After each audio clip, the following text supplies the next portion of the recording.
Hello and welcome to Let's Crack UPSC CSE. My name is Pratik Nayak and I welcome you all on the largest YouTube platform for civil service preparation. नमस्कार दोस्तों, आप सबका स्वागत है let's crack UPSC CSE की channel के ऊपर।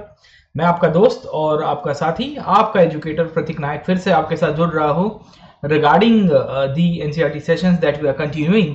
हम लोग वर्ल्ड हिस्ट्री के टॉपिक्स को डिस्कस कर रहे थे स्टैंडर्ड 10th की एनसीईआरटी के अंतर्गत, और मैं आपको समझा रहा था कि ग्लोबलाइजेशन और कॉलोनाइजेशन के बीच में क्या संबंध है। हमने पिछले क्लास के अंदर ये भी देखने की कोशिश की थी कि आज की जो मॉडर्न वर्ल्ड है उसकी किसकी शुरुआत होती है, इसकी किस तरह से शुरुआत होती है, और मॉडर्न वर्ल्ड के अंतर्गत जैसे जैसे ग्लोबलाइजेशन बढ़ता है वैसे वैसे बीमारियां भी बढ़ती हैं। तो हमने देखा था कि पिछले क्लास के अंदर मैं आपको बताया था कि ये जो कोरोना नाम की बीमारी आज की तारीख में हम लोग फेस कर रहे हैं, वैसा ही आपको स्मॉल पॉक्स का इतिहास भी दिखेगा, क्योंकि स्मॉल पॉक्स एक ऐसी बीमारी थी जो यूरोप से जर्म्स के द्वारा ट्रांसफर की गई थी अमेरिका के अंदर, मतलब आज का पूरा अमेरिका कॉन्टिनेंट जिसे हम लोग पहचानते हैं, और वहां पे बहुत सारे इश्यूज वो थे, वहां बहुत सारे प्रॉब्लम्स क्रिएट किए गए थे और काफी बड़ी मात्रा के अंदर वहां की लोकल पॉपुलेशन वाइप आउट भी हो जाती है।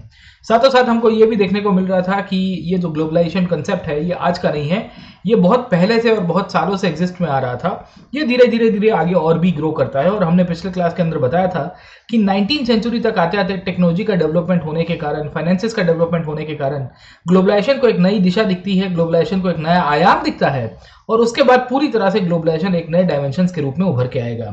तो वहां से शुरू करेंगे एज ऑलवेज। बेसिकली हम लोग ग्लोबलाइजेशन के जो कंसेप्ट है उसको थोड़ा बहुत समझेंगे, और मैं आपको लिंकअप कराने की कोशिश करूंगा कि ग्लोबलाइजेशन कैसे आपका एक और कंसेप्ट जिसे हम लोग कहते हैं कॉलोनियलिज्म उसके साथ जुड़ा हुआ है। तो पिछले क्लास के अंदर मैंने आपको ग्लोबलाइजेशन और कॉलोनाइजेशन की जो पूरा कंसेप्ट है उसके अंदर भी डिस्कस करने की कोशिश की थी। आज उसी को कंटिन्यू करेंगे और हम लोग देखेंगे कि अफ्रीका का चॉपिंग कैसे होता है, अफ्रीका का स्क्रैम्बल कैसे होता है, अफ्रीका के अंदर किस तरह से कॉलोनाइजेशन की प्रक्रिया के द्वारा अलग अलग वेस्टर्न कंट्रीज को पूरी तरह से तबाह कर देते हैं। खैर, इन सब पॉइंट्स के ऊपर भी आएंगे, but before as always I like to introduce myself. मैं पिछले 7 साल से पढ़ा रहा हूँ, और आप में से जो भी स्टूडेंट्स हमारे साथ जुड़ना चाहते हैं, मैं यहाँ लेट्स क्रैक यूपीएससी सीएसई की चैनल के ऊपर आपको बेसिक फाउंडेशन हिस्ट्री का करा रहा हूँ, but I also teach on Unacademy plus अगर आपको पता होगा इंडिया का लार्जेस्ट लर्निंग प्लेटफॉर्म है जहाँ पे टॉप मोस्ट एजुकेटर्स पढ़ाते हैं, लाइव क्लासेस होते हैं, स्ट्रक्चर्ड कोर्सेज होते हैं, और अनलिमिटेड टाइम आप वहाँ पे क्लासेस को देख भी पाओगे।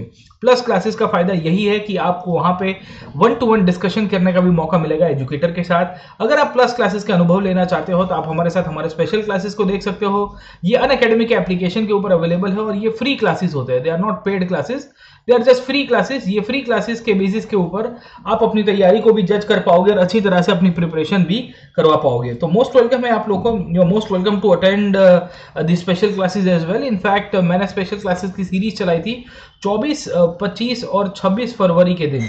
For the 3 days I had taken special classes on the Viceroy of India.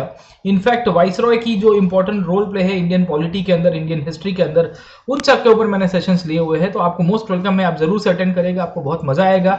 In fact यहाँ पे ये सीरीज को मैं कंटिन्यू भी करने वाला हूँ, तो आप काफी अच्छी तरह से प्रिपरेशन कर पाओगे। आपको मॉडर्न, एंशियंट, मिडीवल पूरा का पूरा कॉम्प्रिहेंसिव हिस्ट्री का कवरेज मिलेगा मेरे द्वारा। साथों साथ इंडिया के टॉप मोस्ट एजुकेटर्स है उन सब के द्वारा भी आप अपनी पढ़ाई कर सकते हो।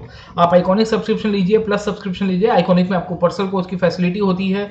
सब्सक्रिप्शन लेते समय मैक्सिमम डिस्काउंट अगर आपको गेन करना है तो आपको ये कोड यूज करना है, बेसिकली जिसका नाम है PN Live। ये कोड डालते ही आपका डिस्काउंट जो है वो हो जाएगा और आपकी फीस के अंदर काफी कटौती भी हो जाएगी। खैर, ये आपके लिए काफी फायदे कारक है, मेनली अगर आप समझने की कोशिश करोगे। बाकी अनअकैडमी के ऊपर हमारी बहुत सारी बैचेस चल रही है 2021, 2022 के लिए, 2023 के लिए। आप ये बैचेस को भी ज्वाइन कर सकते हो। ऑप्शनल के क्लासेस को भी हमारे साथ ज्वाइन कर सकते हो। 1 ईयर, 2 ईयर, 3 ईयर की पूरी ऑप्शनल की प्रिपरेशन और GS की कंबाइंड प्रिपरेशन भी ले सकते हो। और वहां पे अगर आपको सब्सक्रिप्शन लेना है तो ये डिस्काउंट कोड को ना भूलिएगा, PN Live is the code जिसके द्वारा आपको मैक्सिमम डिस्काउंट मिलेगा। बाकी अनअकैडमी के ऊपर हमारी कॉम्बैट चलती है, ये लाइव टेस्ट होते हैं। अभी नेक्स्ट कॉम्बैट जो होगी वो मार्च के अंदर होगी, एंड मार्च फर्स्ट वीक के अंदर आपको जो फर्स्ट संडे आएगा वहां पे हमारी लाइव टेस्ट होगी, और उसके द्वारा भी आप अपनी प्रिपरेशन को गाइड कर सकते हो और अपनी प्रिपरेशन को जज कर सकते हो। तो नेक्स्ट संडे को आपका हमारा कॉम्बैट होगा, उसके अंदर भी जरूर से पार्टिसिपेट करिएगा, और ये फ्री होता है। इसके अंदर 1 करोड़ रुपए तक की स्कॉलरशिप भी है। खैर, let us come back to the colonization topic. और पिछले क्लास में मैं आपको कॉलोनाइजेशन क्या है, कॉलोनाइजेशन की प्रक्रिया कैसे चलती है, कॉलोनाइजेशन क्यों होता है, इन सब के ऊपर डिस्कस कर रहा था। और मैं आपको बता रहा था कि कॉलोनाइजेशन नाम की विचारधारा है वो बेसिकली किस तरह से ग्लोबलाइजेशन के साथ लिंकअप है ना। तो मैंने आपको बताया था कि globalization and colonization both are concepts which are interlinked to each other. ये ऐसे कंसेप्ट्स है, ये दोनों एक दूसरे के साथ इंटरलिंक है, और दोनों की एक दूसरे के साथ डिपेंडेंसी भी हमको मिल जाती है साहब, ठीक है ना। तो ये चीज आपको पहले तो क्लियर होनी चाहिए कि ये दोनों कॉन्सेप्ट का सिग्निफिकेंस क्या है और इन दोनों के बीच में किस तरह से रिलेशनशिप आपको डेवलप मिलती है साहब, ठीक है ना। तो इन द प्रीवियस सेशन मैंने आपको बताया था कि आज का आधुनिक दुनिया है जो एक दूसरे के ऊपर डिपेंडेंस है, और पहले नहीं हुआ करता था। पर पहले दुनिया कनेक्टेड थी और बेसिकली लोग आते थे जाते थे, ट्रैवलिंग होता था। बहुत सारे लोग क्या कहते हैं कि ट्रेडर्स के रूप में आते थे, बहुत सारे लोग आप देखोगे तो रिलीजियस मिशनरीज के रूप में आते थे, और इसके कारण काफी सारी चीजें यहाँ से एक्सपांड होती है। प्राचीन विश्व के अंदर सिल्क रूट नाम का एक रूट हुआ करता था जो चाइना से लेके इंडियन ओशन से होते हुए या सेंट्रल एशिया से होते हुए बेसिकली पूरी दुनिया के वेस्टर्न कंट्रीज के साथ लिंकअप होता था। उसमें इंडियंस का भी बहुत बड़ा रोल प्ले था। इनफैक्ट आज जो हम लोग खाना देख रहे हैं, स्पगेटी है, पोटैटो है, ये सब कुछ हम लोग कहीं ना कहीं आप देखोगे तो वेस्टर्न कंट्रीज से ही आया हुआ है। खास करके भारत के अंदर हम लोग बात करेंगे तो पोटैटो जो है वो पोर्चुगीज लेके आए थे और पोर्चुगीज अमेरिका से लेके आए थे। स्पेगेटी बेसिकली जो इटली के अंदर बहुत फेमस है ओरिजिनली, इसका अगर आप देखोगे तो यूज कहाँ पे होता था, आपके यूरोप के चाइना के अंदर होता था साहब, ठीक है। तो इस तरह से बहुत सारी चीजें होती है। इनफैक्ट बीमारियां भी बढ़ती है, ग्लोबलाइजेशन बढ़ेगा, और मैंने आपको बताया था कि स्मॉल पॉक्स नाम की बीमारी जो है वो बेसिकली कितना सारा भारी क्रिएट इंपैक्ट करेगी on the people who are living in this area साहब, ठीक है। अब देखिए 19th सेंचुरी के क्लास में, पिछले क्लास में मैं आपको डिस्कस करते हुए कास्ट को कंक्लूड कराया था और समझाने की कोशिश की थी कि 19वीं शताब्दी में दुनिया कैसे चलती है। 19वीं शताब्दी के अंदर बेसिकली और ग्लोबलाइजेशन होगा, और जितना ग्लोबलाइजेशन होगा उतना ही बेसिकली क्या होगा, कॉलोनाइजेशन होगा साहब, ठीक है ना। तो अगर आपको ग्लोबलाइजेशन की व्याख्या याद हो तो मैंने आपको बताया था कि ग्लोबलाइजेशन के 4 कंसेप्ट है या 4 डायमेंशन है। एक तो फ्री मूवमेंट ऑफ पीपल, दूसरा अगर आप देखोगे फ्री मूवमेंट ऑफ गुड्स, तीसरा अगर आप देखोगे free movement of services, and चौथा अगर आप समझने की कोशिश करोगे तो इसके अंदर हम लोग क्या कर सकते हैं, फ्री मूवमेंट ऑफ टेक्नोलॉजी साहब, ठीक है ना। ये सर्विसेज के अंदर ही हम लोग फाइनेंसिस को भी इसके अंदर इंक्लूड कर सकते हैं। गुड्स एंड सर्विसेज तो बेसिकली एक के अंदर ही आपका आ जाएगा साहब, ठीक है ना। तो आप समझने की कोशिश करिए when you try to understand the concept of globalization, तो हमको मिल रहा है कि people, goods and services, finances, technology, ये चारों के चारों डायमेंशन जब इकट्ठे होते हैं तो ग्लोबलाइजेशन ज्यादा होता है साहब, ठीक है। 19th सेंचुरी की जब हम लोग बात करते हैं 1815 ऑनवर्ड से और 1914 तक बेसिकली आपकी इकोनॉमी पूरी तरह से बदल रही है, और पूरी दुनिया के अंदर हमने देखा था कि इंडस्ट्रियल रिवॉल्यूशन की शुरुआत होगी। और जब जब इंडस्ट्रियल रिवॉल्यूशन होगा तो इंडस्ट्रियल रिवॉल्यूशन बेसिकली ग्लोबलाइजेशन को और धक्का मारेगा और पुश करेगा। अब क्यों इंडस्ट्रियलाइजेशन क्यों धक्का मारेगा साहब, क्योंकि इंग्लैंड के अंदर मैंने आपको पिछले क्लास के अंदर बात की थी, और इंग्लैंड के अंदर इंडस्ट्रियल रिवॉल्यूशन होता है तो इंग्लैंड को 2 चीजों की सबसे ज्यादा जरूरत पड़ती है। एक तो रॉ मटेरियल्स की जरूरत पड़ती है सबसे ज्यादा, रॉ मटेरियल्स का मतलब है कच्चा माल, जिसके द्वारा बेसिकली इंग्लैंड की जो कॉलोनियल गवर्नमेंट हुआ करती थी उसने पूरी दुनिया के ऊपर अपनी कॉलोनीज को एस्टेब्लिश किया। क्यों? क्योंकि उनको पूरी जगह से एक्सप्लोटेशन करना था। इसके अंदर बेसिकली फूड का भी इसका आपको बहुत सारा कंसेप्ट दिखेगा, और मैंने आपको कॉर्न के बारे में बताया था पिछले क्लास के अंदर, जिसे हम लोग मक्का कहते हैं आज की तारीख के अंदर साहब, ठीक है। तो ये जो कॉर्न नाम की आपकी प्लांट है, बेसिकली क्रॉप है, जो अमेरिका से लेके बहुत सारे कंट्रीज के अंदर आज की तारीख में भी उगाई जाती है, वो इंग्लैंड ने सबसे ज्यादा इंपोर्ट कराई थी अपने वहां पे। Why England wanted to import the corn into their own country साहब, England wanted to basically import the corn into their country. उसके पीछे का कारण यही था, उसके पीछे का मेनली अगर आप समझने की कोशिश करोगे तो कारण यही था कि इंग्लिश गवर्नमेंट जो है बेसिकली वो चाहती है कि जो जो जो क्या कहते हैं उनकी पॉपुलेशन, उनकी डिमांड फुलफिल होनी चाहिए साहब, ठीक है। दूसरा अगर आप पकड़ने की कोशिश करोगे तो हमको मार्केट्स भी दिखेगा इसके अंदर से साहब, ठीक है। So we do get the concept of raw materials and markets. Markets के द्वारा भी हमको पता चलता है कि जो ब्रिटिश सरकार हुआ करती थी, इंग्लैंड की गवर्नमेंट हुआ करती थी, उसको अपनी चीजें बेचनी थी इसके लिए साहब, है ना। तो ग्लोबलाइजेशन और बढ़ेगा, और बेसिकली इसी के द्वारा कॉलोनाइजेशन की प्रक्रिया बढ़ती है। कॉलोनाइजेशन क्या होता है, जहां पे एक मदर कंट्री अलग अलग विस्तारों के अंदर कॉलोनी बनाता है। ये कॉलोनी का बेसिकली मेन इंटेंशन यही होता है कि रॉ मटेरियल्स और मार्केट को एक्सप्लोर किया जाए। जैसे भारत के अंदर ईस्ट इंडिया कंपनी की कहानी आपको याद होगी, तो ईस्ट इंडिया कंपनी आके क्या करता है, what does the east India company ultimately get out of that, है ना। ईस्ट इंडिया कंपनी यही काम करेगी कि भारतीय शासन व्यवस्था के तहत यहाँ से मैक्सिमम चीजें गेन की जाए साहब, है ना। तो ये सब पॉइंट्स मैंने आपको पिछले क्लास के अंदर थोड़ी बहुत डिस्कस की थी कि ऐसे ऐसे दुनिया आगे चलती है, basically political, cultural and economy और टेक्नोलॉजी के अंदर पूरी तरह से चीजें बदल जाती हैं।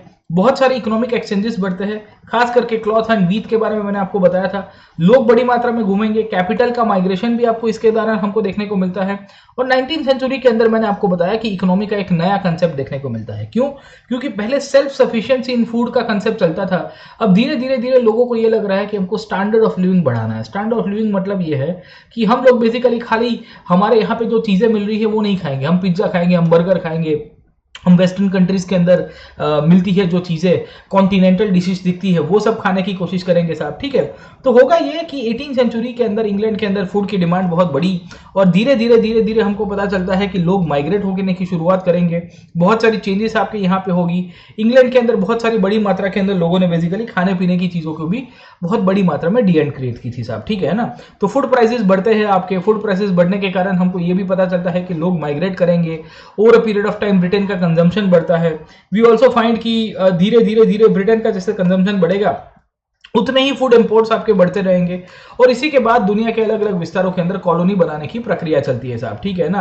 तो अमेरिका हो गया, ऑस्ट्रेलिया हो गया, वेस्टर्न यूरोप, ईस्टर्न यूरोप, इन सब जगह के ऊपर लैंड को क्लियर किया गया था एग्रीकल्चर को लेके, इंफ्रास्ट्रक्चर का डेवलपमेंट किया गया था, लोगों के लिए घर बनाए गए थे, और इस तरह से हमको पता चलता है कि कैपिटल और लेबर जो है इन सब का आधार बना के आपके यहाँ पे कॉलोनी की प्रक्रिया बहुत बढ़ाई जाती है साहब, ठीक है ना। तो मैंने आपको ऑलरेडी बताया हुआ है कि कॉलोनाइजेशन बेसिकली एक ऐसी प्रक्रिया है, आप समझने की कोशिश करोगे, कॉलोनाइजेशन एक ऐसी प्रक्रिया है, वो यही कहता है कि एक मदर कंट्री है, से फॉर एग्जांपल इंग्लैंड ने बेसिकली इंडिया के ऊपर रूल किया। अब क्यों रूल किया साहब, तो उसके पीछे का कारण मैंने आपको बता दिया था कि एक तो उनको अपनी पॉपुलेशन को सेटल कराना था, उनकी पॉपुलेशन की जो डिमांड थी वो फुलफिल करानी थी साहब, ठीक है ना। दूसरा, अगर आप पकड़ने की कोशिश करोगे तो इंग्लैंड से इंडिया के अंदर कैपिटल इंफ्रास्ट्रक्चर को डेवलप कराने के लिए इन्होंने काम किया साहब। तीसरा, अगर आप देखोगे तो इंडिया का लेबर जो था उसको इंडेंचर बना के यहाँ से भारत के बाहर लेके गए साहब।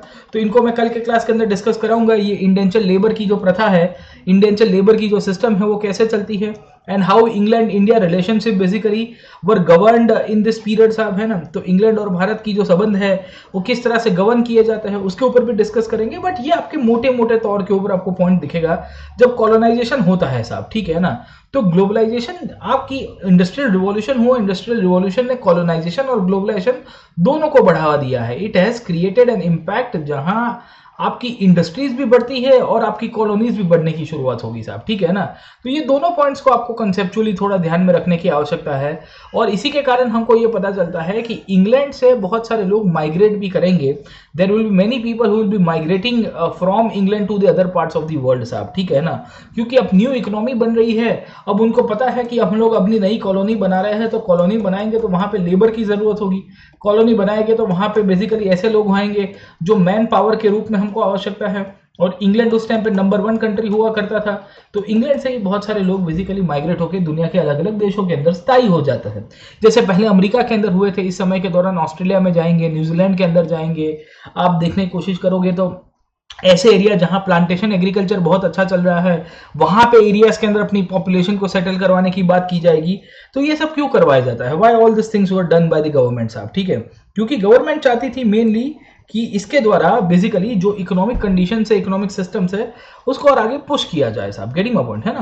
तो होगा क्या, what do we see over here साहब, ठीक है ना। तो जैसे जैसे आपकी कॉलोनाइजेशन की प्रक्रिया बढ़ती है, ग्लोबलाइजेशन की प्रक्रिया बढ़ती है, तो डिमांड फॉर लेबर बेसिकली बहुत बड़ी मात्रा में बढ़ने की शुरुआत होगी। क्यों, क्योंकि आपने जो न्यूली कॉन्कर्ड एरियाज है या न्यूली बेसिकली डेवलपिंग एरियाज है, ये न्यूली डेवलपिंग एरियाज के अंदर हमको क्या दिख रहा है, what do we find over here. In the newly developing areas we see that the labour was in short supply, वहां पे बेसिकली मजदूर नहीं थे। वहां के अगर ऑस्ट्रेलिया आपने कैप्चर करके रखा है, जैसे ब्रिटिश ने किया था ऑस्ट्रेलिया कैप्चर, तो प्रॉब्लम क्या हो रहा था कि ब्रिटिश ने ऑस्ट्रेलिया कैप्चर तो कर दिया, पर वहां के ट्राइबल पॉपुलेशन थी जिसे एबोरिजिनल नेटिव्स के रूप में पहचाना जाता है, उनके पास ना ही उतनी स्किल्स थी, ना ही उतने पास नॉलेज थी साहब, ठीक है ना। तो इंग्लैंड ने कहा कि चलो कोई बात नहीं, हम लोग दरवाजा खोलते हैं, पूरे यूरोप से लोग आके यहाँ पे स्थायी हो सकते हैं साहब, गेटिंग माय पॉइंट। तो ऐसे एरियाज जहाँ पे शॉर्ट सप्लाई है वहां पे मोर माइग्रेशन होगा। अब मोर माइग्रेशन का मतलब क्या है, फ्री मूवमेंट ऑफ लेबर हुआ साहब। तो फ्री मूवमेंट ऑफ लेबर किसका पार्ट है, अभी मैंने आपको थोड़ी देर पहले बताया कि free movement of labour is a part of the globalization प्रक्रिया साहब, ठीक है ना। तो करीबन 50 मिलियन से ज्यादा लोग यूरोप से अमेरिका के अंदर स्थायी होते हैं, ऑस्ट्रेलिया के अंदर स्थायी होते हैं, और आप समझने की कोशिश करिए कि 150 मिलियन से ज्यादा लोग अपना घर बार छोड़ के समुद्र को क्रॉस करके बेसिकली अपने भविष्य को देखने के लिए दुनिया के अलग कोने के अंदर एस्टैब्लिश करेंगे साहब, गेटिंग माय पॉइंट, है ना। तो होगा क्या, what do we find over here, हमको ये पता चल रहा है कि because of the globalization of the labour, because of the easy movement of labour from one place to other place, दुनिया के दूसरे कोने के अंदर प्रोडक्शन होता है और वही प्रोडक्शन आपके यूरोप के अंदर बेचा जाएगा साहब, ठीक है। 1890 तक आते आते ग्लोबल एग्रीकल्चर इकोनॉमी का पूरा डेवलपमेंट हुआ। ग्लोबल एग्रीकल्चर इकोनॉमी का मतलब ये है कि पूरे दुनिया के अंदर बेसिकली प्रोडक्शन कहीं और पे होता था, कंजम्पशन कहीं और होता है साहब। जैसे इंग्लैंड ने भी भारत के अंदर ये किया था कि प्रोडक्शन प्लेस इंडिया हुआ करती थी एग्रीकल्चर की प्रोडक्शन के लिए, और अगर आप देखोगे तो फाइनल कंजम्पशन जो चीज़ का होता था कहाँ होता था, यूरोप के अंदर होता था, इंग्लैंड के अंदर होता था। क्यों? क्योंकि basically India was just manufacturing country साहब, है ना। तो यहाँ से लकड़ा हो गया, यहाँ से कॉटन हो गया, यहाँ से जूट हो गया, यहाँ से सुगरकेन हो गया साहब। इतनी बहुत सारी चीज़ें थी बेसिकली जो इंग्लैंड के बाजारों के अंदर भारत के द्वारा बेची जाती थी साहब, ठीक है। तो 1890 के समय पे हमको एक चीज़ दिख रही है कि पूरी की पूरी ग्लोबल एग्रीकल्चर इकोनॉमी का शेप अप हुआ है, लेबर मूवमेंट हो गया है साहब, कैपिटल फ्लोज हो गए हैं, इकोलॉजी और टेक्नोलॉजी की बहुत सारी चेंजेस आने की शुरुआत हो गई है, नए नए प्रोसेसेस की शुरुआत होगी। और इसी के कारण पहले जो फूड था वो लोकली अवेलेबल बाजारों के अंदर मिल जाता था, आपका जो खाना है वो लोकली मिल जाता था, वो नहीं मिलता है बेसिकली। अब थाउजेंड्स एंड थाउजेंड्स दूर से कोई खाना पीना आपको मिल जाएगा साहब, गेटिंग माय पॉइंट, है ना। तो इससे हमको यही पता चलता है कि बेसिकली धीरे धीरे धीरे धीरे धीरे जैसे जैसे ग्लोबलाइजेशन होगा, लोग माइग्रेट करेंगे, माइग्रेट करके जंगल साफ करेंगे, जंगल साफ करने के बाद over a period of time हमको ये पता चला कि यहाँ पे जो कॉलोनीज बनती है जहाँ पे ये ग्लोबलाइजेशन हो रहा था, उनके वहाँ पे इंफ्रास्ट्रक्चर डेवलप कराने की भी कोशिश की गई साहब, गेटिंग माय पॉइंट, है ना। तो आप समझने की कोशिश करेगा, यहाँ पे बहुत इंटरेस्टिंगली बात लिखी गई है साहब, ठीक है। It was not grown by peasant tilling in his own land by the agriculture worker perhaps recently arrived who is now working on a large farm that only a generation ago had likely been a forest. अब देखिए ये बहुत interesting बात है साहब, ठीक है ना। पहले क्या होता था कि जंगल को साफ किया गया, जंगल को साफ करने के बाद वहां पे लेबर को बुलाया गया। ये लेबर भी बेसिकली अगर आप समझने की कोशिश करोगे कोई और देश से आता था। जैसे आपको पता होगा तो इंग्लैंड ने ऑस्ट्रेलिया के अंदर यही किया है साहब, ठीक है ना। इंग्लैंड ने जब ऑस्ट्रेलिया को कॉलोनाइज करना शुरू किया तो यहाँ यूरोप से भर भर के बोट में डाल डाल के मजदूरों को भेजा गया कि जाओ वहां पे जंगल साफ करिए। जंगल साफ करने के बाद बेसिकली वहां पे जो खेती हो रही है वहां खेती के अंदर उनको काम करवाया गया, और काम करवाने के बाद जो खाना उगता था वो वापस इंग्लैंड ले लेता अपने अपना आप, ठीक है ना। So we see this kind of system will be there. In fact जहां जहां ग्लोबलाइजेशन होगा वहां वहां कॉलोनी जो है या आपकी जो कॉलोनी की मदर गवर्नमेंट जो है, जैसे इन दिस केस आपको इंग्लैंड दिखेगा, ये इंग्लैंड मेनली आप देखोगे तो वहां पे इंफ्रास्ट्रक्चर डेवलप कराने की भी कोशिश करता है। क्यों? क्योंकि इंग्लैंड को पता है कि अगर मैं कॉलोनी के अंदर इंफ्रास्ट्रक्चर डेवलप करूंगा तो मुझे ही फायदा है साहब। आप कॉलोनी के अंदर इंफ्रास्ट्रक्चर डेवलप कराओगे तो आपका ट्रेड एंड कॉमर्स बढ़ेगा कि घटेगा? आप ही बताइए मुझे कि when you develop the infrastructure in the colony it will lead to more and more of production, it will lead to more and more of exchanges of goods, it will lead to more and more conditions where the profit is being earned in a very good way साहब। आपको है ना profit अच्छी मात्रा के अंदर होने की शक्यता रहेगी साहब, ठीक है ना। तो होगा क्या, what we can see over here, हमको क्या दिख रहा है साहब, ठीक है। हमको पता चल रहा है कि जो खाना है, जो भी प्रोडक्शन हो रहा है वो रेलवेज के द्वारा, इनफैक्ट शिप के द्वारा धीरे धीरे धीरे धीरे एक प्रदेश से दूसरे जगह के अंदर भेजा जाता था साहब, ठीक है ना। तो यूरोप, एशिया, अफ्रीका, कैरेबियन, इन सब जगहों के अंदर बहुत सारे मजदूरों को भेजा गया पूरी दुनिया के अलग अलग कोने से, क्योंकि अब इंग्लैंड का दबदबा बन गया था। इंग्लैंड ने कहा कि मैं हंटर मारूंगा, चाबुक मारूंगा, तुम जाओ यहाँ पे काम करो हमारे लिए और हमारे लिए खेती करके दो साहब, ठीक है ना। तो इस तरह से we come to know that the globalization concept and the globalization idea became very strong. ये ग्लोबलाइजेशन का विचार जितना स्ट्रॉन्ग होगा उतना ही हमको पता चल रहा है कि बेसिकली जो फूड प्रोडक्शन है या आपकी कमर्शियल प्रोडक्शन है क्रॉप्स की, वो एक कोने से दूसरे कोने के अंदर होने की शुरुआत होगी। अब देखिए कि ये चीज़ इंडिया के अंदर भी इन्होंने की थी। इंडिया में भी यही किया था कि जंगल को साफ किया ईस्ट इंडिया कंपनी ने, और जंगल को साफ करने के बाद over a period of time what they did, they started doing the cash crops. Rokadia पाक हम लोग जिसे पहचानते हैं या इसी कोई कॉमर्शियल क्रॉप्स के रूप में पहचानते हैं, उसका इन्होंने खेती करने की शुरुआत की। तो इस तरह से आपका कॉलोनाइजेशन का जो प्रक्रिया है वो और चलेगा साहब, ठीक है। और colonization was part of the global ideas, क्योंकि उस टाइम के अंदर दुनिया को एक करना था। एक कैसे करेंगे, इंटरडिपेंडेंसी बढ़ाएंगे। कैसे इंटरडिपेंडेंसी बढ़ाएंगे, तो कॉलोनीज का निर्माण करके साहब, ठीक है। तो एक कॉलोनी को बनाया, दूसरी कॉलोनी को बनाया, वहां से एक्सप्लोइटेशन किया साहब, ठीक है। तो इस तरह की बातें चलती रहेगी। इनफैक्ट इंडिया के अंदर भी इसी प्रकार की चीजें इन्होंने पंजाब के अंदर करने की कोशिश की थी।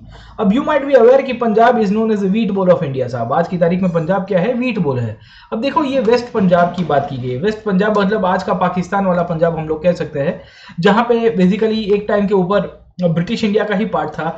वहां पे बेसिकली ब्रिटिश सरकार ने क्या किया, अपना इरिगेशन का कैनल्स बनाया साहब, वहाँ के जो डेजर्ट वाले एरिया थे उसको फर्टाइल एग्रीकल्चर लैंड के अंदर कन्वर्ट कर दिया, क्योंकि यहाँ से कॉटन और वीट का काफी सारा ग्रोथ हो रहा था, तो उसको एक्सप्लोर कर पाए साहब। गेटिंग माय पॉइंट है ना। तो ये पूरी दुनिया के अंदर चलता है साहब, ठीक है। लेबर भारतीय फुकट में आ रहा था, क्योंकि लेबर को तो इनको पैसा देने की आवश्यकता थी नहीं, और बेसिकली हमारे लोगों को कहा गया कि एक काम करो, हम आपके लिए बेसिकली क्या कहते हैं कि खेती के लिए जमीन तैयार करके देंगे, हम आपको बेसिकली पानी पहुंचाएंगे, we will help you to have water in the irrigation साहब, है ना। तो उसके द्वारा ब्रिटेन ने अपनी खुद की डिमांड्स को फुलफिल किया। ये पूरी दुनिया के अंदर आपको इस प्रकार की चीजें हमको मिलती रहेगी साहब। पंजाब के अंदर बहुत बड़ी मात्रा के अंदर ब्रिटिश सरकार ने कैनाल कॉलोनीज बनाई है। इनफैक्ट है ना, मैं आपको बताता हूँ 1850s के दौरान ये प्रोजेक्ट को लॉन्च किया गया था साहब। चेनाब के अंदर किया गया था, रावी के अंदर किया गया था साहब, ठीक है, सतलज के अंदर किया गया था। ऐसी बहुत सारी नदियां थी जहां पे ब्रिटिश सरकार ने, रावी, चेनाब, सतलज, ये सब सरकार ने बेसिकली, ब्रिटिश सरकार ने यहाँ पे क्या किया कि लोगों को कहा कि आप जाके यहाँ पे स्थायी हो जाइए, you please go and settle over this area साहब, ठीक है, कैनाल कॉलोनीज वाले एरिया में। अब ये क्यों किया गया था साहब, ठीक है, क्योंकि ब्रिटेन चाहता था कि इंडिया की बहुत सारी जमीन बंजर पड़ी हुई, बंजर पड़ने का मतलब क्या है, बेसिकली वहां पे बेसिकली कोई खेती नहीं कर रहा है क्योंकि पानी नहीं है। इंग्लैंड की सरकार ने क्या किया भारत के अंदर कि हम आपको इंफ्रास्ट्रक्चर बना के देंगे। अब बेसिकली कोई भी किसान होता है उसको क्या जरूरत पड़ती है, what does the farmer need first of all, the farmer need first of all is water साहब। उसको पानी मिलेगा ना तो वहां पे खेती कर पाएगा। अब पंजाब के किसान है, कितने मजदूरी करते हैं साहब, कितना मेहनत करके आगे आए हैं, आपने देखा ही होगा साहब। तो पंजाबी जो फार्मर्स थे उन सबको एक लॉलीपॉप दिया गया बाय द ब्रिटिश गवर्नमेंट, कहा कि एक काम करो आप, है ना, आप यहाँ पे चले जाइए, कैनाल की निर्माण हम लोग करके देंगे आपको, और आपको वहां पे खेती करनी है, हम आपको पानी पहुंचा के देंगे, आपको वहां पे खेती करनी है साहब, ठीक है। इस प्रकार की चीजें हर जगह पे किया था इन्होंने, ऑस्ट्रेलिया में किया, इन्होंने न्यूजीलैंड के अंदर किया, लोगों को गाजर दिया, लोगों को लॉलीपॉप दिया, वहां के लोकल पॉपुलेशन को बताया कि तुम्हें हट जाना है या फॉरेन के लोग आएंगे साहब, ठीक है, और बेसिकली आपके लिए खेती करके देंगे साहब, है ना। तो इस प्रकार की चीजें आपको बहुत बड़ी मात्रा के अंदर दिखेगी। पंजाब में बहुत सारी जो इरिगेशन की कैनाल्स बनाई है, वो सब बेसिकली पंजाब के जो फार्मर्स थे उनके द्वारा उसको खेती के रूप में यूज करने की शुरुआत की थी। पर इंफ्रास्ट्रक्चर का डेवलपमेंट किसने करा के दिया था, ब्रिटिश सरकार ने। क्यों? क्योंकि ब्रिटिश सरकार को इससे लाभ होगा। तो जितने लोग सेटल होंगे, जितने लोग बेसिकली कॉलोनी के रूप में अलग अलग जगह के ऊपर सेटल होंगे, उतना ही प्रोडक्शन बढ़ेगा। प्रोडक्शन के लिए जरूरत होती है इंफ्रास्ट्रक्चर की। इंफ्रास्ट्रक्चर हमेशा मदर कंट्री बना के देता है, ये याद रखेगा। ऑलवेज रिमेंबर कि आपकी ग्लोबलाइजेशन एंड कॉलोनाइजेशन का एक कंसेप्ट दिखेगा कि इंफ्रास्ट्रक्चर जो है वो बेसिकली इंग्लैंड बना के देता था, और ये इंग्लैंड भारत के लोगों को कहता था देखो हमने आपके लिए कैनाल बना के दी है, आप जाके वहां पे स्थायी हो जाइए, हम आपको वहां पे घर बना के भी देंगे जिसका नाम है कैनाल कॉलोनीज साहब, ठीक है। तो बहुत सारी जगह के ऊपर कैनाल कॉलोनीज की स्थापना की गई, जिसके द्वारा लोगों को कहा गया कि आप वहां पे रहिए और हमारे लिए खेती करके दीजिएगा, हम आपको बेसिकली क्या करके देंगे, we will help you in running the whole, I would say the agriculture process. Agriculture में आपको बहुत फायदा होगा साहब, ठीक है। ये पूरी दुनिया के अंदर आपको इस प्रकार की चीजें दिखेगी। अब देखो ये खाने के लिए तो होता ही था, दूसरा अगर आप पकड़ने की कोशिश करोगे तो कॉटन के लिए भी यही होगा साहब, या आप रबर की बात करोगे तो रबर के लिए भी यही होगा साहब, ठीक है ना। 1820s के बाद, 1820 के बाद पूरी दुनिया के अंदर कमर्शियल एग्रीकल्चर की शुरुआत हो जाती है। कमर्शियल एग्रीकल्चर का मतलब क्या होता है दोस्तों, what do mean by the word commercial agriculture? मतलब ये होता है कि एक ऐसी खेती जहां पे पैसों के आधार के ऊपर, बेस्ड ऑन दी मनी साहब, है ना, पैसों के आधार के ऊपर आपका एग्रीकल्चर का डेवलपमेंट होगा साहब, गेटिंग माय पॉइंट, है ना। तो वी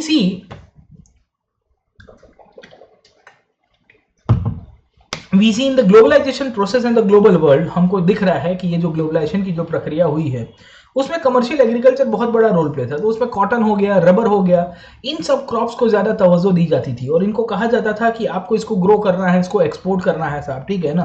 तो इसी के कारण हमको ये पता चलता है कि बहुत सारी कमोडिटीज का डेवलपमेंट हुआ 1820 से लेकर 1914 तक। इनफैक्ट करीबन 25 से 14 टाइम तक आपके इनफैक्ट प्रोडक्शन बढ़ता है, ये भी इसके अंदर बात की गई है। 60% of the trade compromise the primary product that is agriculture product such as wheat, cotton, minerals such as coal. मतलब इन सब चीजों को इन्होंने एक्सपोर्ट कराने के लिए पूरी दुनिया के अंदर कॉलोनीज की स्थापना की। ये कॉलोनीज के तहत अपनी पॉपुलेशन को सेटल कराया। अगर अपनी खुद की पॉपुलेशन सेट नहीं हो रही है तो कहीं विदेश से आके यूरोप के अंदर से लोगों को बुला के कहा कि आप जाके वहां पे सेटल हो जाइए साहब, ठीक है ना। तो ये दो प्रकार की आपको कॉलोनाइजेशन का पर्सपेक्टिव आपको दिखेगा।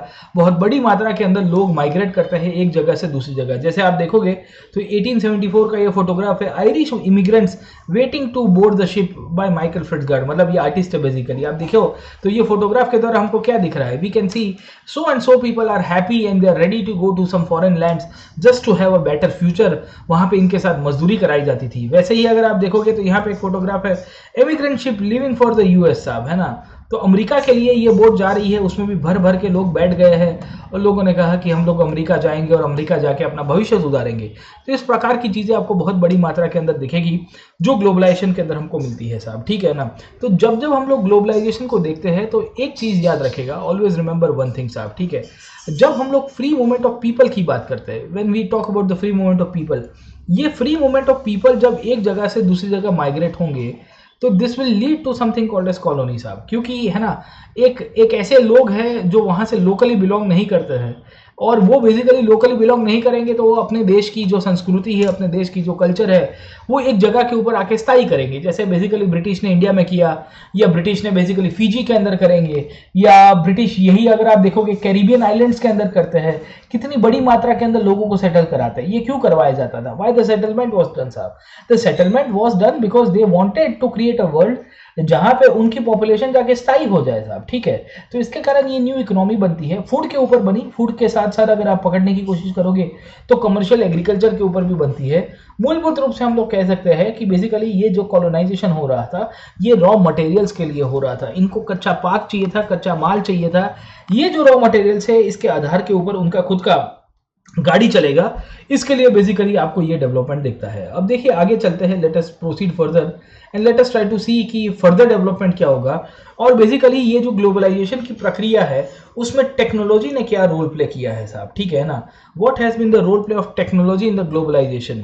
एंड बेसिकली ये जो ग्लोबलाइजेशन है इसके कारण ही धीरे धीरे धीरे धीरे आप पकड़ने की कोशिश करोगे तो ये कॉलोनियलिज्म की तरफ दुनिया चली जाती है। अब आप इसके ऊपर पहले डिस्कस करता हूं कि what is the role of technology in this transformation of the world साहब।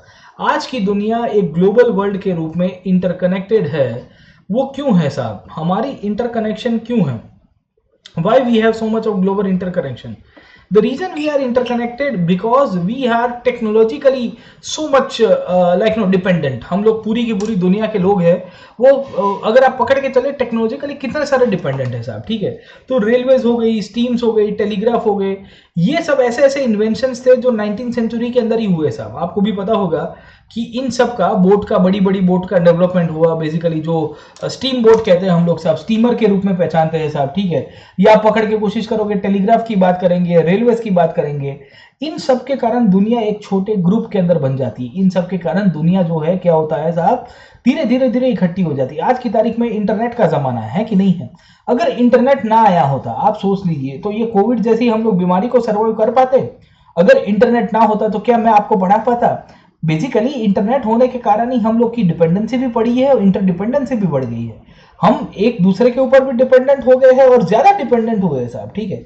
तो जितनी इंटरडिपेंडेंसी बढ़ेगी उतनी ही हम लोग के बीच में क्लोजनेस आएगी साहब, और जितनी क्लोजनेस हम लोग के बीच में आएगी तो बहुत सारी अच्छी अच्छी चीजें भी होगी साहब, है ना। और जो नेगेटिव एनर्जी है, नेगेटिव चीजें हैं, उसके सामने भी हम लोग फाइट अप कर पाएंगे साहब, ठीक है।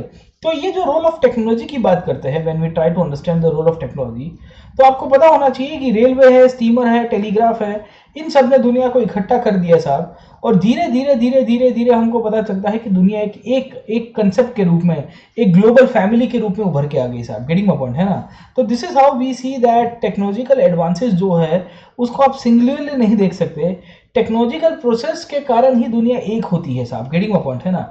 अब देखिए कि क्या होगा साहब, टेक्नोलॉजी जितनी बढ़ेगी उतनी ही ग्लोबलाइजेशन बढ़ेगा साहब, और जितना ग्लोबलाइजेशन बढ़ेगा उतना ही कॉलोनाइजेशन होगा साहब। समझे कि नहीं समझे, है ना। आप समझने की कोशिश करिए, you try to understand this concept, कि जब हम लोग ये कंसेप्ट को समझने की कोशिश करते हैं पूरी तरह से या पूर्ण रूप से कंसेप्ट को जब हम लोग एनालिसिस भी करते हैं तो हमको पता चलता है कि टेक्नोलॉजी जितना बढ़ता है उतनी ही ग्लोबलाइजेशन की प्रक्रिया को बढ़ावा मिलेगा, और जितना ग्लोबलाइजेशन बढ़ेगा उतनी ही कॉलोनाइजेशन की प्रक्रिया भी बढ़ेगी, क्योंकि अलग अलग विस्तारों के अंदर कॉलोनी का निर्माण किया जाएगा अलग अलग कंट्रीज के द्वारा साहब, ठीक है ना। तो technological advances were the result of larger socio political and economic factors. तो जितने भी आपके टेक्नोलॉजिकल एडवांसेस हुए हैं उसके पीछे आपका सामाजिक, राजकीय और आर्थिक परिबल भी बहुत सारे जिम्मेदार है साहब। Colonization stimulated new investment and new transports in the improvements in the transport. Faster railway, lighter wagons and larger ships helped move more cheaply and quickly far away from farms to the final market. आप समझने की कोशिश करिए कि किस तरह से development हो रहा है साहब। पूरी दुनिया के अंदर कॉलोनाइजेशन हुआ, जहां नई नई विस्तारों के अंदर कॉलोनीज का निर्माण किया गया। जितना कॉलोनाइजेशन होगा उसके कारण नया इन्वेस्टमेंट भी होगा। जैसे भारत के अंदर ईस्ट इंडिया कंपनी के समय पे, और ईस्ट इंडिया कंपनी को जब हटाया गया आफ्टर द रिवोल्ट ऑफ 1857, उसके बाद भी ब्रिटिश क्राउन, ब्रिटिश सरकार ने बेसिकली बहुत क्लियर कट कहा कि भाई भारत के अंदर फॉरेन इन्वेस्टमेंट को हम लोग बढ़ावा देंगे। और बेसिकली धीरे धीरे धीरे इंडिया में भी रेलवेज का डेवलपमेंट किया। आपकी लाइटर गाड़ी, रेलगाड़ी चलती है साहब, बड़े बड़े शिप्स को इन्वर्ट किया गया। और उसके कारण क्या होगा कि आपका जो खाने पीने की चीजें हैं, आपकी जो प्रोडक्शन की चीजें हैं, वो इजीली आप एक जगह से दूसरी जगह पे आराम से मार्केट के अंदर बेच पाओगे साहब, है ना। तो आपको भी जान के हैरानी होगी कि बेसिकली इंडिया के अंदर जब हम लोग बात करेंगे, इनको जब रेलवेज की जरूरत पड़ी, इन्होंने बड़ी बड़ी गाड़ियां चलाई साहब, ठीक है। उसी तौर के ऊपर इन्होंने रेलवेज के अंदर टॉय ट्रेन्स भी चलाई है। You might be aware about the toy trains which were run by the British government in India साहब। तो ये जो टॉय ट्रेन्स थी उसके अंदर आपको दार्जिलिंग के अंदर दिखती है, या कालका शिमला के अंदर दिखेगी, या आपको नीलगिरी के अंदर दिखेगी साहब, है ना, साउथ इंडिया के अंदर। ये टॉय ट्रेन क्यों कराया गया था? टॉय ट्रेन को कराने का इंटेंशन ये था कि जो पहाड़ी विस्तारों के अंदर इन्होंने कमर्शियल फार्मिंग किया है, ये पहाड़ी विस्तारों के अंदर इन्होंने प्लांटेशन एग्रीकल्चर को बढ़ावा दिया है, वही पहाड़ी विस्तारों के अंदर प्लांटेशन एग्रीकल्चर, कमर्शियल फार्मिंग का ये और इम्पेटस ले पाए, इससे ज्यादा और चीजें गेन कर पाए, इसी के कारण उसकी शुरुआत होती है साहब। गेटिंग माय पॉइंट, है ना। तो ये आपका बहुत प्रोमिनेंट पॉइंट आपको दिखेगा। ये टॉय ट्रेन का जो कंसेप्ट मैं आपको बता रहा हूँ, इंडिया से बहुत बड़ी मात्रा के अंदर बेसिकली इन्होंने यूज किया था साहब। उसी तौर के ऊपर बेसिकली भारत से चाय बनती थी। ये चाय टॉय ट्रेन के द्वारा नीचे शिमला कहाँ, दार्जिलिंग से नीचे भेजी जाती थी कलकत्ता की तरफ। और उसके बाद आपको जानकारी होगी कि वही ट्रेन के जो सामान था, जो चाय थी, वो चाय को बड़े शिप के अंदर ये लोग पार्सल करके उसके बाद भेज दिया करते थे टू दी फॉरेन कंट्री साहब, ठीक है, खास करके इंग्लैंड के अंदर। तो वही चीज आपको दिखेगी साहब। टेक्नोलॉजी जितनी आती है उतनी ही ग्लोबलाइजेशन के प्रोसेस को एक्सपांड करेगी और कॉलोनाइजेशन की प्रक्रिया को और स्ट्रॉन्ग करेगी। क्यों? क्योंकि इससे इनका फायदा है साहब, ठीक है। वाटरवेज का यूज करना, इंफ्रास्ट्रक्चर का यूज करना, रेलवेज का डेवलपमेंट करना। आज की तारीख में तो अब देखोगे तो दुनिया के कोने कोने के अंदर बनने वाली चीजें आपके बाजारों के अंदर अवेलेबल है साहब, ठीक है। पहले आज की तारीख में आपने देखा होगा कि आप बहुत सारी चॉकलेट्स खाते हो, you might be eating chocolates साहब, है ना। ये चॉकलेट्स का बेसिकली निर्माण कहाँ पे होता था? तो ये इसका निर्माण कहीं और देशों में होता था, पर आज की तारीख में यहाँ पे आपके देश के अंदर अवेलेबल है। वो कैसे अवेलेबल है साहब? बिकॉज ऑफ द ग्लोबलाइजेशन साहब, ठीक है। तो बेसिकली एनसीईआरटी में एक एग्जांपल दिया है मीट ट्रेड का। मीट का मतलब है बेसिकली नॉन वेजिटेरियन साहब, ठीक है। तो कोई भी जानवर का मांस होता है, उसका एग्जाम्पल दिया गया। ये लिखता है कि till 1870s animal were shipped live from America to Europe and then slaughtered when they arrived there. मतलब क्या है, बेसिकली अमेरिका से यूरोप के अंदर पहले जानवरों को लाया जाता था। 1870s तक का पीरियड है साहब, ठीक है। अब अमेरिका के अंदर क्यों लिया जाता था? क्योंकि America has got large lands. America के अंदर आपको पता होगा उनके पास जमीन की कमी नहीं है। मतलब इतनी सारी जमीन है कि बात मत करिए। Because they have got huge parcels of land, इनके पास बहुत बड़ी मात्रा जमीनों की है साहब। उसके कारण ये लोग क्या करते थे? एनिमल रेयरिंग करते थे। बड़ी मात्रा के अंदर एनिमल रेयरिंग की पूरी इंडस्ट्री चलती थी साहब, है ना। जहां जानवर को पैदा किया जाता था, उसके बाद जानवर को खिलाया पिलाया जाता था, और खिलाने पिलाने के बाद खचक कर दिया जाता था। अब बेसिकली ये सब अमेरिकन की खुद की डिमांड के लिए तो होता ही था। अमेरिकन इनमें से बहुत सारी चीजें एक्सपोर्ट भी किया करते थे, यूरोप के अंदर एक्सपोर्ट करते थे जानवरों को। अब पहले क्या होता था कि अमेरिका के अंदर बेसिकली ये लोग मीट जो है, अगर जानवर को मार के भेजेंगे तो क्या होगा, what it will lead to साहब, है ना। तो आपकी बोट के अंदर बहुत सारे इश्यूज होंगे। तो ये लोग क्या करते थे कि जानवर को जिंदा रख के ही भेजते थे, और जानवर जैसे ही बेसिकली आपका समुद्र किनारे से, कोस्टल एरिया से अंदर की तरफ आएगा, तो उसके बाद फिर उसको स्लॉटर हाउस के अंदर भेज दिया जाता था, खचक कर दिया जाता था साहब, ठीक है। अब प्रॉब्लम क्या था कि आप जब शिप के अंदर जानवरों को लेके आते हो तो जानवरों अपनी जगह भी रखेंगे साहब, ठीक है। So animals used to take their own space. ये जितने भी जानवर है बेसिकली ये अपना जगह लेंगे कि भाई we need our own space. एक तो मरने के लिए जा रहे हैं, ऊपर से बेसिकली हमको जगह भी नहीं मिल रही है साहब। तो बोट के अंदर एक बड़ी सी बोट होती थी, you will find a huge boat. ये बोट के अंदर आपको एट टाइम से आप देखोगे तो खाली और खाली एनिमल्स के द्वारा ही लाया जाता था साहब, ठीक है ना। बहुत सारे एनिमल्स ऐसे भी होते थे जो बीमार भी हो जाते थे, अपना वेट भी कम होते थे। एट टाइम्स देखोगे तो उनको कुछ बीमारी होने के कारण हमको ये भी पता चलता है कि ये जो एनिमल्स थे उसको खाने लायक नहीं मिल जाता है साहब, ठीक है। मतलब क्या होता है, खराब हो जाता है, या बीमारी के कारण they become unfit to eat साहब, है ना। तो प्रॉब्लम यह होता है कि ये जो जानवर अमेरिका के अंदर बनते थे, ये अमेरिका के अंदर इनको पैदा किया जाता था, उनको यूरोप के बाजारों के अंदर भेजने के लिए बेसिकली पूरी की पूरी एक लंबी प्रक्रिया चलती थी। प्रॉब्लम यह होता है कि it become very expensive. Expensive का मतलब यह है कि वहां अमेरिका से जो भी जानवर भेजा जाता था वो इतना महंगा हो जाता था कि यूरोप के अंदर जो गरीब इंसान है उसको खा ही नहीं पाएगा साहब, वेरी पॉइंट है ना। अब होगा क्या, व्हाट वी विल सी साहब, हमको एक चीज पता चल रही है कि धीरे धीरे धीरे धीरे धीरे एक चीज बहुत क्लियर कट हुई कि यार ये जानवरों को हम लोग जिंदा स्लॉटर करने के लिए लेके आते हैं एक कंट्री से दूसरे कंट्री में, इन बिटवीन बहुत सारा लॉसेस होता है और इसके कारण बहुत सारे प्राइजेस भी बहुत हाई होते हैं साहब, ठीक है। जानवरों की जो प्राइस है बहुत महंगी रहती थी साहब, ठीक है। अब धीरे धीरे धीरे समय बदल गया, हालात बदल गए, समय बदल गया, जज्बात बदल गए साहब। जितनी प्राइजेस बढ़ेगी साहब उतनी ही गरीब लोगों को लगेगा कि हमको कुछ करना चाहिए साहब। आपको भी पता है कि necessity is the mother of invention. आपको जितनी जरूरत होगी उतना ही बेसिकली आप इन्वेंशन करोगे, सही की गलत साहब, ठीक है ना। तो हमको यही चीज यहाँ पे देखने को मिल रही है। We do get the same kind of thing over here. We come to know that as and when the prices were higher, आपके यहाँ पे प्राइसेस बहुत हाई आ रही थी, और जितनी प्राइसेस जा रही थी इसके कारण बेसिकली आप पकड़ने की कोशिश करोगे, प्रोडक्शन एंड डिमांड आपका बहुत ही लो जा रहा है। मतलब ये है बेसिकली लोग खरीदने के लिए तैयार नहीं थे। क्यों नहीं तैयार थे? क्योंकि वहां से जानवर आता था, काटते थे, उसके बाद लिमिटेड क्वांटिटी के अंदर सप्लाई होता था तो कुछ होता नहीं था साहब, ठीक है। अब क्या हुआ, समय धीरे धीरे आगे चलता है और बेसिकली नई टेक्नोलॉजी का डेवलपमेंट हुआ और बोट्स के अंदर रेफ्रिजरेशन की शुरुआत हो जाती है। रेफ्रिजरेशन का मतलब यह है कि अब ऐसी बोट्स बनने की शुरुआत होती है जहां पे आप फ्रिज की व्यवस्था कर सकते हो, और फ्रिज में तो आपको पता ही है कि कोई भी चीज जब ठंडी रखी जाती है तो खराब नहीं होती है साहब, गेटिंग माय पॉइंट है ना।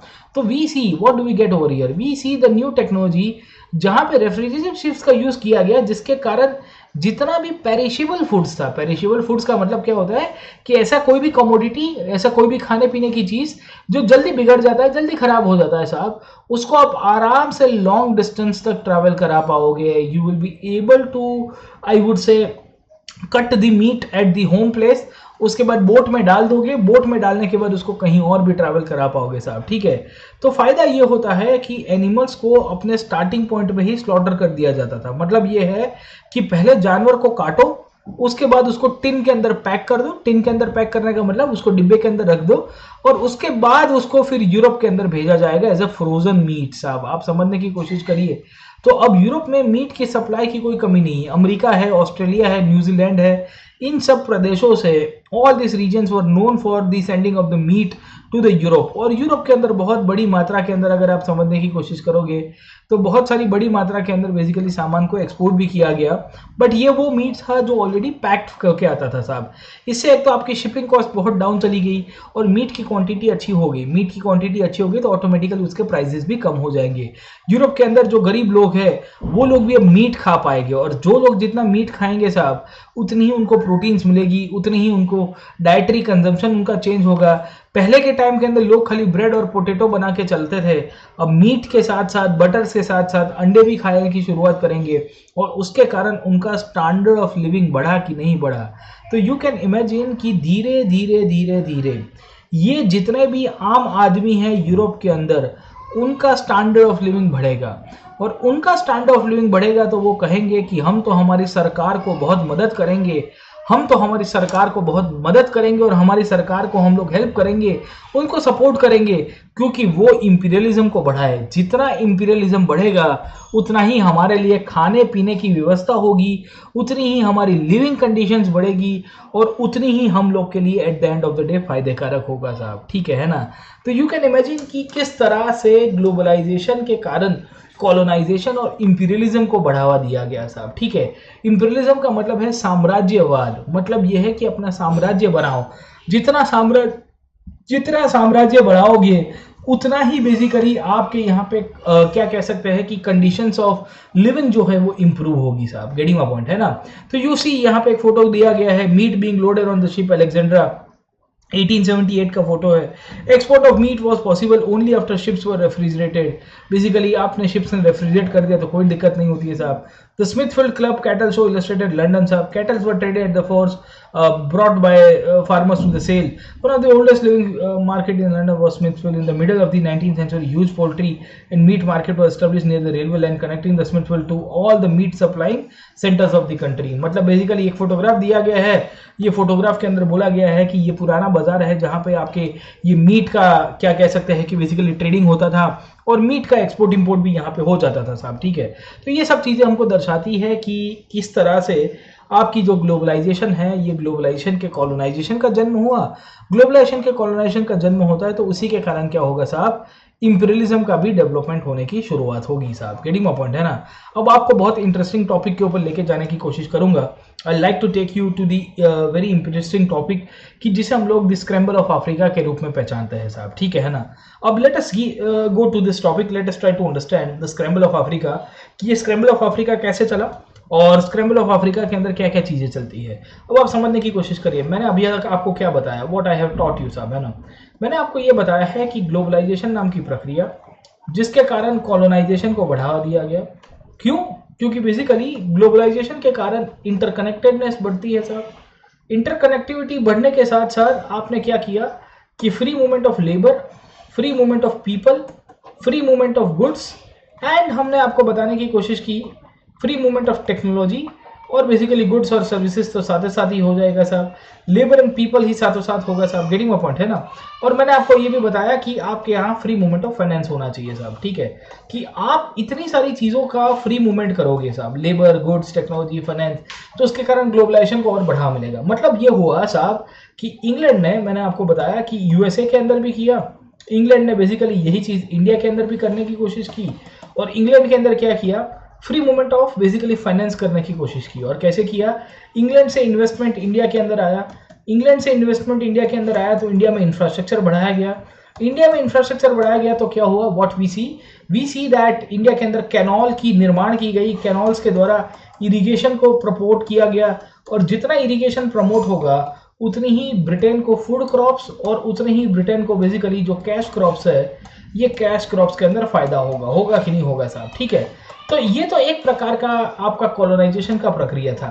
उसी तौर के ऊपर हम लोग जो दूसरा एग्जाम्पल देखते हैं, ये दूसरा एग्जाम्पल हमको किसके अंदर दिखता है, ये दूसरा एग्जाम्पल हमको दिखेगा mainly in the case of England. और इंग्लैंड ने बेसिकली उसके बाद ऑस्ट्रेलिया के अंदर भी ऐसा किया साहब।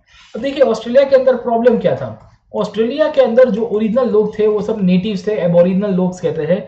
इनके पास ज्यादा पावर नहीं था, ना ही इनके पास ज्यादा सत्ता थी साहब, ठीक है।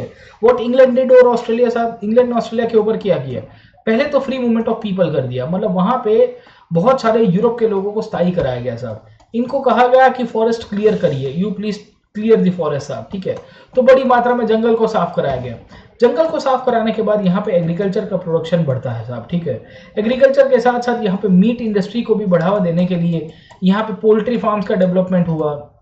यहाँ पे देखोगे तो एनिमल फार्म्स का डेवलपमेंट होगा और ये जो एनिमल और पोल्ट्री फार्म्स है इनका निर्माण कराने के बाद बेसिकली यही चीज को बेसिकली अगर आप देखोगे तो एक रॉ मटेरियल के रूप में वापिस ऑस्ट्रेलिया से कहां पे भेजा जाएगा, इंग्लैंड के अंदर वापिस भेज दिया जाएगा साहब, ठीक है ना।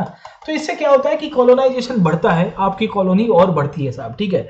अल्टीमेट आउटकम क्या हुआ, इसका आउटकम आप समझने की कोशिश करें, you try to understand the global picture और इसका आप ओवरऑल आउटकम देखने की कोशिश करोगे तो हमको एक चीज दिख रही है कि इसके कारण इंग्लैंड के अंदर जो आपकी फॉरेन के गुड्स है बहुत बड़ी मात्रा के अंदर बढ़ेंगे साहब। फॉरेन के गुड्स क्यों बढ़ेंगे, क्योंकि भारत से आता था, ऑस्ट्रेलिया से आता था, अमेरिका से आता था, आप पकड़ के चलिए क्या कह सकते हैं कि न्यूजीलैंड से आता था। तो आपका खाने की चीज़ें आती थी, बेसिकली लाइफस्टाइल की बहुत सारी चीज़ें आती थी जो इंग्लैंड के अंदर बेसिकली इंपोर्ट कराई जाती थी। तो अल्टीमेटली इसके कारण एक कॉमन मैन है, जैसे फॉर एग्जांपल यहाँ पे एक आम आदमी है साहब इंग्लैंड के अंदर, क्या आम आदमी का स्टैंडर्ड ऑफ लिविंग बढ़ा कि नहीं बढ़ा साहब। तो जितना आम आदमी का स्टैंडर्ड ऑफ लिविंग बढ़ेगा, as and when the common man's standard of living will increase, तो इससे अल्टीमेट फायदा किसको होगा, who will get the ultimate advantage साहब, है ना। तो अल्टीमेट एडवांटेज आम आदमी को मिलेगा। आम आदमी कहेगा कि नहीं हमारी सरकार बहुत अच्छी है, हमारी सरकार कुछ गलत नहीं कर रही है, तो ये क्या करेगा, started supporting the government साहब, ठीक है ना. So what the आम आदमी did, आम आदमी started supporting the government और कहता है कि नहीं ये सरकार ठीक कर रही है, सरकार यहाँ गरीबों का ध्यान रख रही है. सरकार ने बेसिकली जो मीट को लेके पहले बहुत इशू चलते थे, मैंने अभी आपको बताया मीट का इशू क्या था इंग्लैंड के अंदर, और मीट के इशू को लेके मैंने आपको समझाने की कोशिश की कि इंग्लैंड के अंदर खाने की बहुत किल्लत हुआ करती थी, खास करके पुअर मैन साहब जो था, he was not able to afford meat, उसको मीट अफोर्ड नहीं हो पाता था. आज ऐसा हो गया है कि because of the more and more colonies, because of the more and more technological interface, और टेक्नोलॉजी के अंदर भी मैंने आपको क्या बताया साहब, टेक्नोलॉजी के अंदर मैंने आपको बताने की कोशिश की कि जैसे जैसे आपके यहाँ पे आपकी शिप्स का डेवलपमेंट होगा, और शिप्स के अंदर किसका डेवलपमेंट हुआ, रेफ्रिजरेशन का डेवलपमेंट हुआ, तो जितना रेफ्रिजरेशन होगा उतना खाना आपका बचेगा साहब, उतना पेरिश नहीं होगा साहब, ठीक है. रेलवेज का डेवलपमेंट कराया, रेलवेज को भी बेसिकली हिंटरलैंड के अंदर भेजा गया. आपको पता होगा कि बेसिकली इंडिया की हम लोग बात करते हैं तो ब्रिटेन ने क्या किया साहब, रेलवे की पटरियां डाली गई. The railway tracks were established connecting the northern and the southern part of the country and the eastern and the western part of the country. तो इससे अल्टीमेटली फायदा क्या होगा, से फॉर एग्जांपल यहाँ पे ईस्ट कोस्ट से वेस्ट कोस्ट की आपको आना है तो ये रेलवे के द्वारा आप आ जाओगे, और यहाँ पे आपको एक पोर्ट मिलेगा बॉम्बे पोर्ट. ये बॉम्बे पोर्ट से डायरेक्टली सामान को एक्सपोर्ट कर दिया जाएगा साहब, ठीक है ना. तो इससे क्या होगा कि इंडिया की कोने में बनने वाली कोई भी चीज़ है, इंडिया की कॉर्नर एरिया के अंदर बनने वाली कोई भी चीज़ है, वो भी यूरोप के अंदर मिलने की शुरुआत होगी. तो अल्टीमेटली इसके कारण एक चीज़ होती है कि यूरोपियन लोगों की लाइफस्टाइल बहुत अच्छी सुधर जाती है. यूरोपियन लोगों की लाइफस्टाइल सुधरती है तो लोग सरकार को सपोर्ट करेंगे और सरकार को कहेंगे कि आप हो सके उतना साम्राज्य बढ़ाओ साहब, आप हो सके उतना साम्राज्य बढ़ाओ, जिसे हम लोग क्या कहते हैं, इंपीरियलिज्म के रूप में पहचानते हैं साहब. गेटिंग माय पॉइंट है ना. तो आप समझने की कोशिश करिए, you try to understand one point साहब, ठीक है. अभी तक हम लोग खाली ग्लोबलाइजेशन और कॉलोनाइजेशन की बात कर रहे थे, अभी तक हम लोग आपको ग्लोबलाइजेशन और कॉलोनाइजेशन की बात कर रहे थे.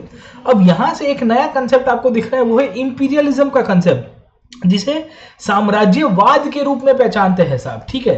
तो ओरिजिनली आप समझने की कोशिश करिए, तो ये कंसेप्ट यहां से शुरू होता है ग्लोबलाइजेशन के रूप में साहब. उसके बाद अलग अलग जगह पे कॉलोनाइजेशन की प्रक्रिया बनी, मतलब कॉलोनीज को स्थापना की गई. उसी को ही आगे बेसिकली जब बहुत सारे बड़ी मात्रा के अंदर कॉलोनीज बनेगी तो आपका धीरे धीरे धीरे साम्राज्य बनने की शुरुआत होगी साहब. यूरोप के बहुत सारे कंट्रीज जो थे वो पूरे वर्ल्ड के अंदर कॉलोनीज को इतना बढ़ा देते हैं तो उनका लिटरली पूरे वर्ल्ड के अंदर साम्राज्य क्रिएट हो गया था. उनका लिटरली पूरे वर्ल्ड के अंदर साम्राज्य क्रिएट हो गया था, और इसी के कारण हम लोग उसको इंपीरियलिज्म के रूप में पहचानते हैं. समझे आप लोग, ठीक है. तो जब जब आप इंपीरियलिज्म के कंसेप्ट को देखोगे, whenever you will B studying the concept of imperialism, make sure कि उसको कॉलोनाइजेशन के साथ लिंक अप करके पढ़ना है, क्योंकि इन दोनों के बीच में आपको बहुत सारे डिफरेंसेस भी दिखेंगे, इन दोनों के बीच में आपको बहुत सारी सिमिलरिटीज भी दिखेगी साहब, है ना.